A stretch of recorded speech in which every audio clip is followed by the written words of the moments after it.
Pembangunan Ibu Kota Nusantara (IKN) di Kalimantan Timur, Kaltim, terus menunjukkan progres positif.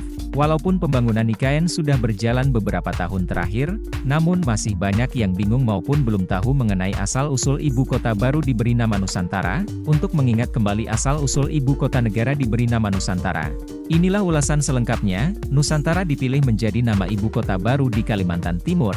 Hal tersebut diungkapkan Menteri Perencanaan Pembangunan Nasional, Kepala Bappenas Suharso Monoarfa dalam rapat panitia khusus rancangan Undang-Undang Ibu Kota Negara (RUU IKN) dengan pemerintah di Kompleks Parlemen, Jakarta, Senin, 17 Januari 2022. Mengapa nama Ibu Kota baru diberi nama Nusantara?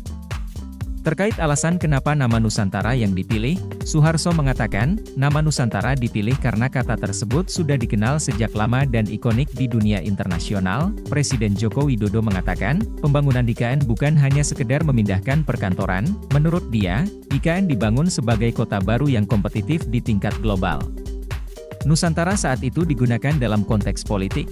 Secara politis, kawasan Nusantara terdiri dari gugusan atau rangkaian pulau yang terdapat di antara benua Asia dan Australia, bahkan termasuk Semenanjung Malaya. Wilayah itu dikategorikan Majapahit sebagai Nusantara. Nusantara tercatat diucapkan oleh Gajah Mada, Patih Majapahit.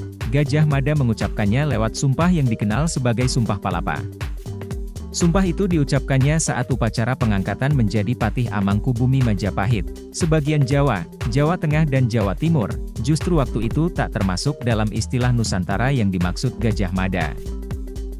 Ini karena kerajaan-kerajaan di tanah Jawa sudah berada langsung di bawah pemerintahan Majapahit. Saat itu, ada 7 kerajaan di Pulau Jawa yang memberlakukan aturan Majapahit. 7 kerajaan itu yakni Singasari, Daha, Kahuripan, Lasem, Matahun, Wengker, dan Pajang. Oleh karena itu, Nusantara digunakan untuk menyebut daerah di luar Majapahit yang perlu ditaklukkan. Nusantara terdiri dari kata Nusa yang artinya pulau, yakni pulau-pulau, dan Antara yang berarti lain atau seberang. Setelah Majapahit bubar, istilah Nusantara terlupakan. Nusantara baru kembali digunakan di abad ke-20.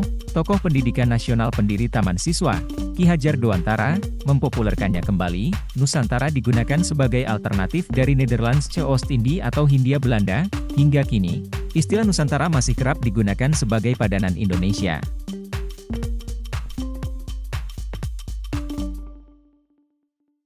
Download Tribun X sekarang, menghadirkan lokal menjadi Indonesia.